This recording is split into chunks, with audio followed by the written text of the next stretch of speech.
जय हिंद दोस्तों।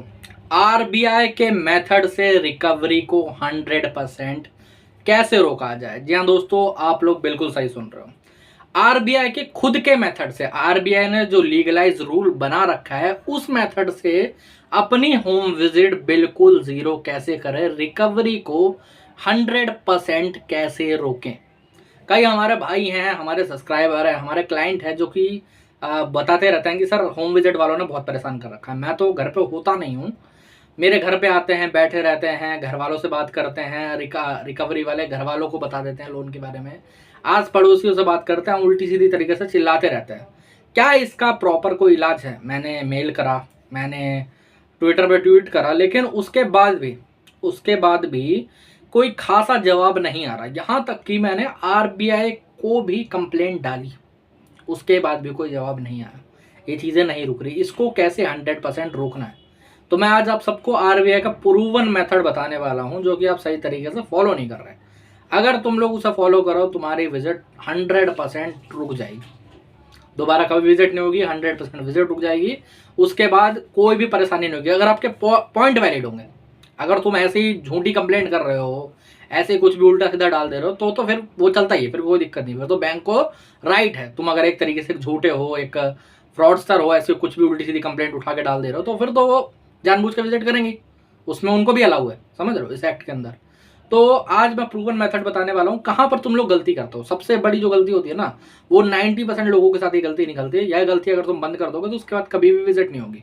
तो दोस्तों, वीडियो चालू करने से पहले मैं आप सभी का हर्ष कुमार, आपके इस चैनल लोन डिस्ट्रॉयर में आपका स्वागत करता हूं। अगर लोन संबंधित कोई भी परेशानी है, कोई लोन रिकवरी वाला आपको परेशान कर रहा है, कॉल्स बहुत ज़्यादा आ रही हैं, होम विजिट बहुत ज़्यादा हो रही है, होम विजिट रुकवानी है, कॉल रुकवानी है, कॉल फॉरवर्डिंग की सेवा लेनी है, या फिर ऐसे और किसी नोटिस का रिप्लाई लिखवाना है, सेटलमेंट करवाना है, किसी केस के अंदर बेल लेनी है, यहाँ पर मेरा नंबर आ रहा है, आप मुझे व्हाट्सएप पर कॉन्टैक्ट कर सकते हो। ठीक है, मुझसे बात करना चाहते हो तो व्हाट्सएप पर मुझे हाई लिख के मैसेज कर सकते हो। ठीक है, आज के वीडियो में देखो मेन टॉपिक क्या है, आरबीआई के जो प्रूवन मेथड है उसको फॉलो करने का। तो देखो, सबसे पहले बात तो एक चीज़ जान लो, मैं आप सबको एक चीज़ बता देना चाहता हूँ कि अगर आपका किसी भी प्रकार से कोई लोन डिफॉल्ट हुआ है, चाहे वो काफ़ी टाइम हो चुका है तो आप लोगों को पता होगा, और अगर अभी आपको टाइम नहीं हुआ, अगले महीने से डिफॉल्ट होने वाला है, आपकी आर्थिक स्थिति ठीक नहीं है, बहुत परेशानी में जूझ रहे हो, कोई बहुत ज़्यादा दिक्कत है, ठीक है, तो ऐसे में आप लोगों को ये ट्रिक्स पहले जान लेनी चाहिए। देखो, ज़्यादातर जो भाई गलती क्या करते हैं कि जिनको जब तक होम विजिट नहीं होती ना, तब तक वो कंप्लेंट नहीं डालते।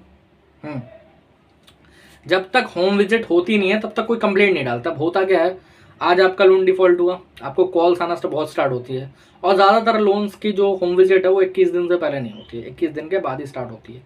ओके, 21 दिन से पहले होम विजिट नहीं होती है ज़्यादातर में।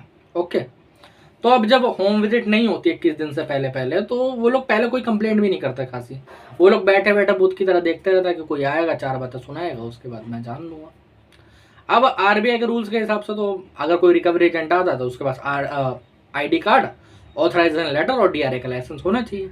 लेकिन ये लोग क्या लेके आते हैं, तंबूरा। इनके पास कई बार आईडी कार्ड भी नहीं होता। अगर आईडी कार्ड होगा तो बाकी दो डॉक्यूमेंट नहीं होंगे। और मैं बता देना चाहता हूँ, ये लोग कई बार क्या बोलते हैं ना कि आईडी कार्ड ही मेन है, उसके बाकी डॉक्यूमेंट की जरूरत नहीं होती। मेरे भाई, आईडी कार्ड बेशक नहीं होगा चलेगा, बाकी दो चीज़ें तो चाहिए। और ये दो चीज़ें क्यों नहीं लाते ये लोग? क्योंकि अगर ये आपके पास उसकी कॉपी होगी ना, आप कल को कंप्लेंट करोगे तो इनकी नौकरी पहले दिन ही चली जाएगी, यूँ चुटकियों में चली जाएगी, समझ रहे हो? तो ये चीज़ें तुम्हारी गलती है। अगर कोई विजिट करने वैसे आता है तो ये सारी चीज़ें मांगो, उसकी वीडियोग्राफी करो, उसकी फ़ोटो खींचो। कई लोग क्या करेंगे, वीडियो निकाला, हाँ भाई बताओ क्या बात है, 2 मिनट बाद वीडियो रख लिया। अरे मेरे भाई, उसके सर पे चढ़ो, जब ना दे रहा है तो उसके सर पे चढ़ो। वीडियो बनाओगे तो कोई चिल्ला नहीं सकता, सीधी सी बात है। अगर चिल्ला भी रहा तो नौकरी जाएगी उसकी, सीधी बात है। मैंने तो ऐसे कितने रिकवरी एजेंट की नौकरी खाई है, और मैं इस पर गर्व करता हूँ। क्यों? ऐसा गलत काम करी क्यों? तो अब प्रूवन मेथड क्या कहता है, देखो, अगर तुम्हें कॉल पे बदतमीजी कर रहा है, तुम्हारे रिश्तेदारों को कॉल कर रहा है, कई बार भी कर रहा है, या कॉल पे तुमसे ही तू तड़क कर रहा है, तो पहले उसकी कंप्लेंट डाल के रखो। कैसे करनी है? मेल से करनी है, अपना ट्विटर से करनी है, और अगर लिखित में करवा सकते हो तो पोस्ट भी करवा सकते हो, कोई दिक्कत नहीं है। लिखित में करना उतना अच्छा नहीं रहता, क्योंकि उसका आपके पास कोई खास रिकॉर्ड नहीं रहता। अगर आप स्लिप भी रखते हो तो वो लोग बोलते हैं कि हमें नहीं पता स्लिप के अंदर क्या भेजा गया था, क्या चीज़ हुई थी। ओके, अब मेन पॉइंट क्या आता है, आरबीआई में कई भाई लोग कंप्लेंट करते हैं, बोलते हैं कुछ हुआ ही नहीं। मेरे भाई, आरबीआई में जो कंप्लेंट है वो 30 डेज के बाद ही हो सकती है, सीधी बात।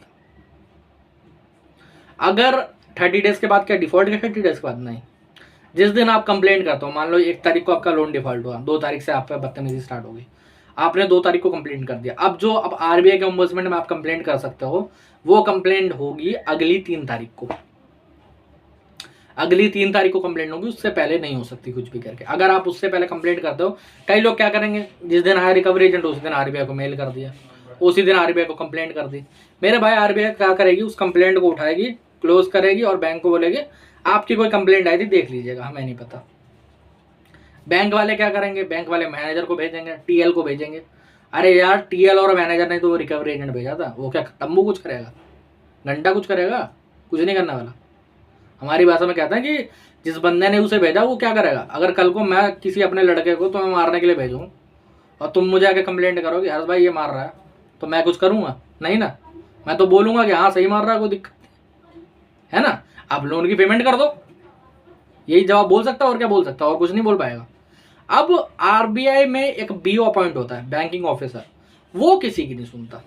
उसको सामने फैक्ट अगर हैं तो भाई साहब, अगर आपके पास फैक्ट हैं, आपके पास कोई आके परेशान करके गया, चलो मैं मानता हूँ कोई विजिट वगैरह हुई, रिकॉर्डिंग वगैरह वैसे नहीं बनी तुम पे वीडियो की, कॉल रिकॉर्डिंग तो होंगी, किसी और को कॉल किया उसकी रिकॉर्डिंग तो होगी, कोई व्हाट्सएप पर गलत मैसेज आया उसके मैसेज तो होंगे, है ना कुछ तो अवेलेबल होगा यार, फोटो तो होगी क्लाइंट की, कम से कम कोई प्रूफ तो होगा। अगर वो चीज़ तुम्हारे पास है तो तुम बैंक से अच्छा खासा कंपनसेशन ले सकते हो। कंपनसेशन प्रोवाइड करती है बैंक, और बताओ आरबीआई का ओम्बुड्समैन ऑर्डर कर देता है 20,000 दो, 30,000 दो, आपको मिलेगा नहीं, क्या आपके लोन में से कट जाएगा। क्यों? क्योंकि आपके साथ हैरेसमेंट हुई है। कई लोग यही डरते हैं, मैं बता रहा हूँ पहली बात तो, कि हमें कंपनसेशन क्यों मिलेगा। मेरे भाई तुम्हारा हक है, तुम्हारी चीज़ें हैं, तुम्हें सारी चीज़ें होती हैं। कई लोगों का जो रिजेक्ट होता है ना, जो क्या कहते हैं, एक क्लाइंट था मैंने बताया, उनकी कंप्लेंट डलवाई, उन्होंने बोला कि सर मुझे तो कंपनसेशन मिला नहीं। हाँ विजिट रुक गई लेकिन कंपनसेशन नहीं मिला। ऐसा क्यों?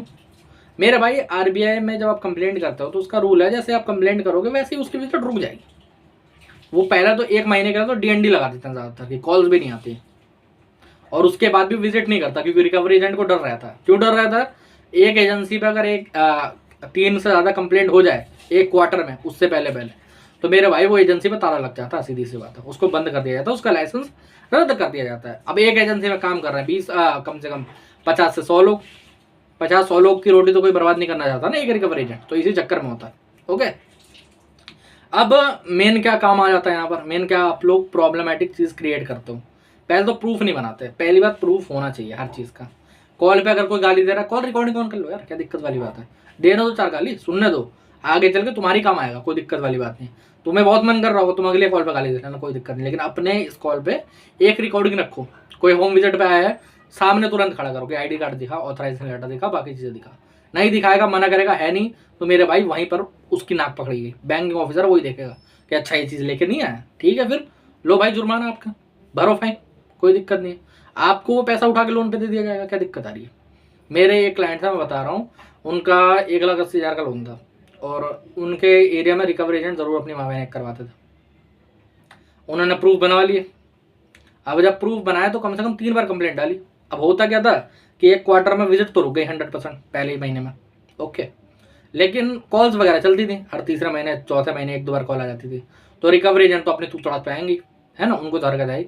ये भाई रिकॉर्डिंग रख लेता था, ये डाल देता था। इसको कम से कम माने तो एक बार 15,000, एक बार 25,000 और एक बार 10,000, ऐसे जोड़ लो कितना हो गया, 15, 25, 40, टोटल 50,000 रुपये लोन पैसे कट गया। जो उनका जुर्माना वगैरह आगे जो पेनल्टी वगैरह जो सारी चीज़ें बढ़ी थी वो सब कट के खत्म हो गई, कोई दिक्कत वाली बात नहीं। तो इस तरीके से अगर तुम करोगे तो वैसे ही तुम्हारी होम विजिट 0 रहेगी, रिकवरी एकदम फ्लॉप हो जाएगी उनकी। कोई अपना सर नहीं देना चाहता, जिसके पास रूल पता है, जिसको अपने अधिकार पता है, उनके पास कोई नहीं जाना चाहता। मैं सच्चाई बताता हूँ। वैसे भी रिकवरी वालों को झेलना कौन चाहेगा यार, इनसे कौन मुंह लगना चाहेगा, समझ रहे हो। मैं तो वैसे भी कहता हूँ कि रिकवरी वाला कोई नहीं है, एक रेड लाइट पे खड़ा दलाल है और कुछ नहीं है, जिसको अगर आप पैसे दोगे तो उसकी कमीशन बनेगी, वरना नहीं बनेगी। 10, 12, 20 हज़ार रुपये में नौकरी करने वाले क्या आपका उखाड़ लेंगे। आपको खाली मेंटली परेशान करना चाहता है ये। कोई आपके घर पे आके खड़ा होगा, क्यों? आपका मान सम्मान खराब करता है। और बैंक ने ऐसे गुंडे, बैंक ने ऐसे 2 कौड़ी के आदमी पाल रखे हैं, सारे बैंकों ने, सारे एनबीएफसी ने। जब इनकी कंप्लेंट करी जाती है, बैंक ऐसा हाथ ऊपर खड़ा करता है कि हमें तो पता नहीं जी, ये तो कोई एजेंसी वाला था, हाँ एजेंसी वाले ने गलती करी है, आप एजेंसी के ऊपर जुर्माना लगा तो हम दे देंगे जो रहेगा, आगे से गलती नहीं होगी। बहुत बार सुना है मैंने ऐसा। तो आप लोगों को यही टेक्निक फॉलो करनी है। 1 मंथ से पहले पहले आरबीआई को ओम्बुड्समैन में कंप्लेंट मत करो। बेशक थोड़ा बहुत कुछ हो रहा है, मत करो, कोई दिक्कत वाली बात नहीं है। आप लोगों को अगर आगे चल के प्रिपेयर रहना है तो मैं एक टेक्निक बता देता हूँ। आप लोग चीज़ ना हो ना उससे पहले एक कंप्लेंट डाल दो कि रिकवरी वाला मुझे परेशान कर रहा है। अब उन्हें तो पता नहीं कैसे परेशान कर रहा है। बाद में अगर कोई विजिट पर आप बदतमीजी करके जाता है तो आप वो उठा के डाल सकते हो कि भाई साहब ये देखो ये हुआ था इंसिडेंट, ये चीज़ें थी, आपके पास प्रूफ रहेंगे, ख़त्म कहानी, बाकी सारी चीज़ें। तो ऐसे आप लोग फॉलो करवा सकते हो, ऐसे चीज़ें करवा सकते हो। और भी बहुत सारी ट्रिक हैं, और भी बहुत सारी ट्रिक्स हैं जिनसे आप चुटकियों में, जैसे जल्दी, जैसे मान लो इसमें टाइम लगता है 1-1.5 महीने का लमसम, लेकिन उसमें थोड़ा जल्दी हो जाता है। उसमें हफ्ते भर के अंदर आपकी विजिट 0 हो जाएगी, कोई विजिट फिर नहीं होगी। साल भर चाहे आप चलाओ, 2 साल चलाओ, कोई दिक्कत वाली बात नहीं। और वो चीज़ें मैं आपको ऐसे तो नहीं बता सकता, आपको प्राइवेट सेशन में बता सकता हूँ चाहूँ तो, ठीक है। अगर आप लोगों को वो जानना है, मुझसे जुड़ना है, मेरे से बात करना चाहते हो तो यहाँ पर नंबर आ रहा है, मुझे व्हाट्सएप पर मैसेज कर सकते हो, ठीक है। दोस्तों आज के वीडियो में इतना ही। जय हिंद।